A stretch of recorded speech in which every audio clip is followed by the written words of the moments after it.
Dans ce deuxième épisode de la mini-série Créer son site web, on va s'intéresser à la structure de chaque page de notre site Notion, ce qu'on appelle la disposition d'une page. Et pour ça, on doit identifier les colonnes et les blocs de chaque page créée.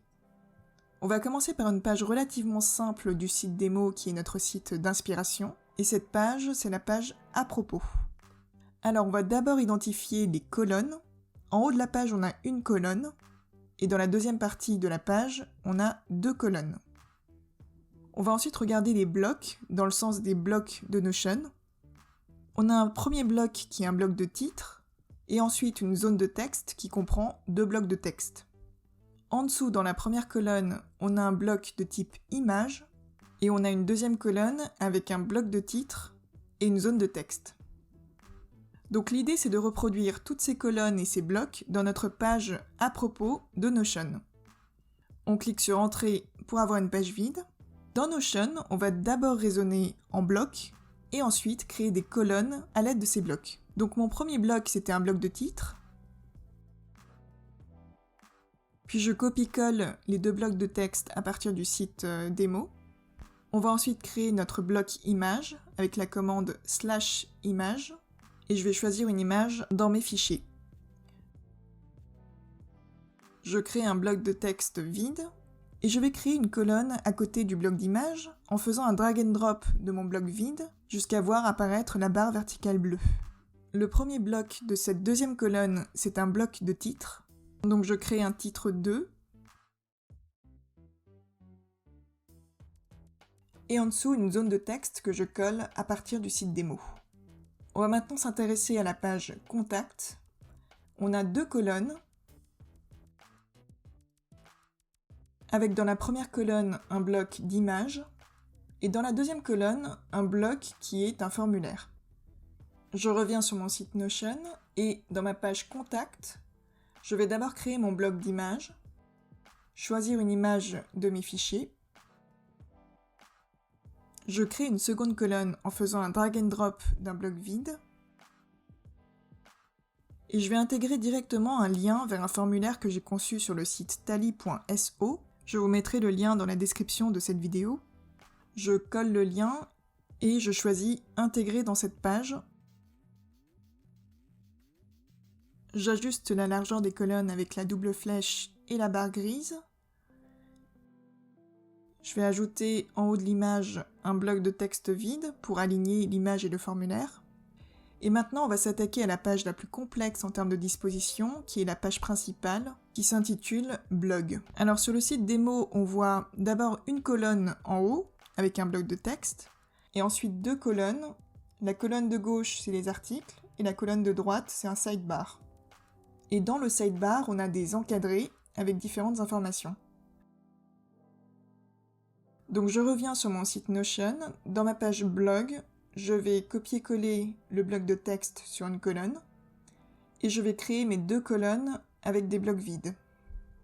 Et je vais commencer par la colonne de droite, le sidebar, en recréant les encadrés About Me, Follow Me, Galerie, Tags et Catégories. Alors dans cette colonne de droite, on va créer un premier encadré avec la commande /encadré. Je vais choisir un fond par défaut. Et je ne veux pas avoir d'icône dans cet encadré, donc je vais choisir une image avec un arrière-plan transparent. Je tape sur la touche espace pour supprimer le texte en gris. Et donc sur le site démo, on voit que dans cet encadré, on a trois blocs. Un bloc d'image, un bloc de titre et une zone de texte. Donc sur Notion, je crée un bloc d'image et je fais un drag and drop de ce bloc dans l'encadré. J'utilise la commande /h3 pour créer un titre 3 dans l'encadré et je nomme ce titre à propos. Et ce titre, je vais le transformer en lien vers une autre page en sélectionnant le texte du titre, en cliquant sur Lien, et dans la barre de recherche, je vais retrouver la page à propos que j'ai créée précédemment. Et en dessous de ce bloc, je vais ajouter du texte. Alors pour les autres encadrés, je voudrais conserver la mise en forme, donc je vais sélectionner mon bloc d'encadré avec le bouton à 6 points, et je vais utiliser le raccourci clavier commande D pour dupliquer cet encadré. Donc j'efface le bloc d'image et je vais remplacer le titre par « Suivez-moi ».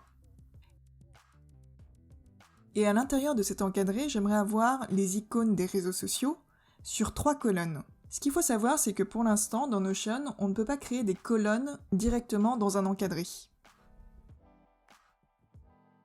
Et donc l'astuce, c'est de créer une page vide avec la commande /page à l'intérieur de l'encadré et de faire toute notre mise en forme à l'intérieur de cette page.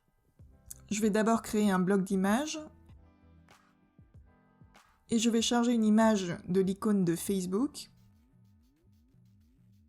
Je vais créer une deuxième colonne à côté et je vais transformer le bloc vide en un bloc d'images.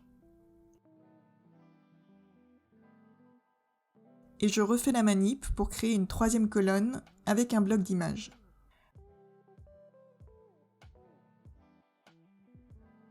Donc voilà, j'ai mes 3 colonnes avec les icônes des réseaux sociaux.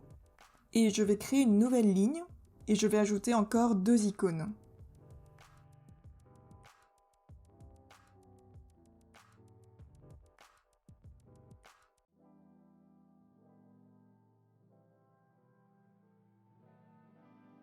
Et pour garder les proportions, je vais ajouter une colonne vide à côté du bloc YouTube. Alors dans Notion, je ne peux pas créer des images qui me redirigent vers un lien web. Donc juste pour préserver l'aspect fonctionnel du site, je vais ajouter des blocs de texte avec des liens vers les pages des réseaux sociaux.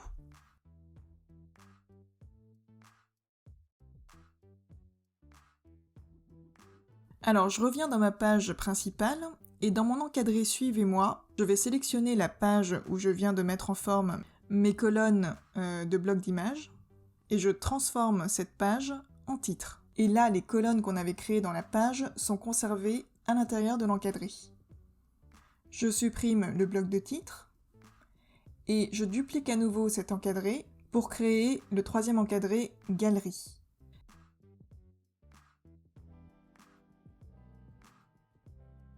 Et là, je voudrais aussi créer plusieurs colonnes à l'intérieur de l'encadré.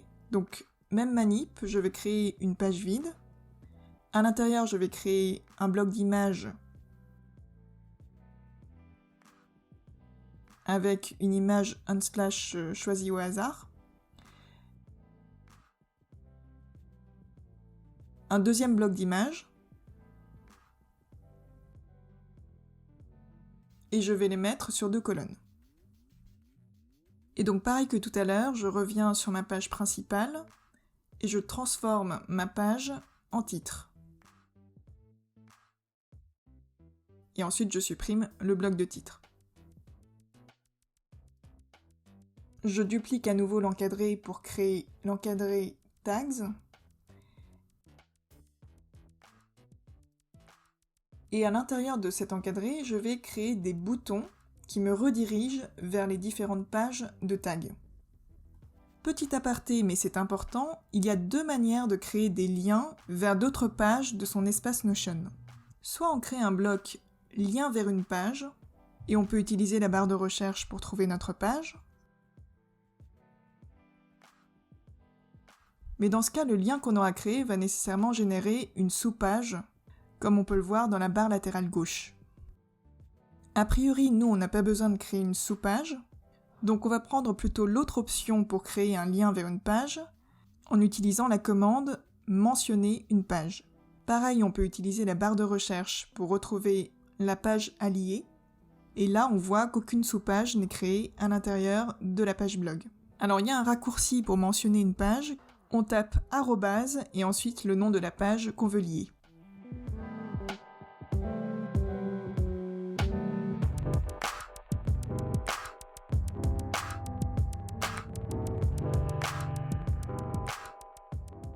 Et pour finir, on va créer l'encadré catégorie en dupliquant l'encadré tag.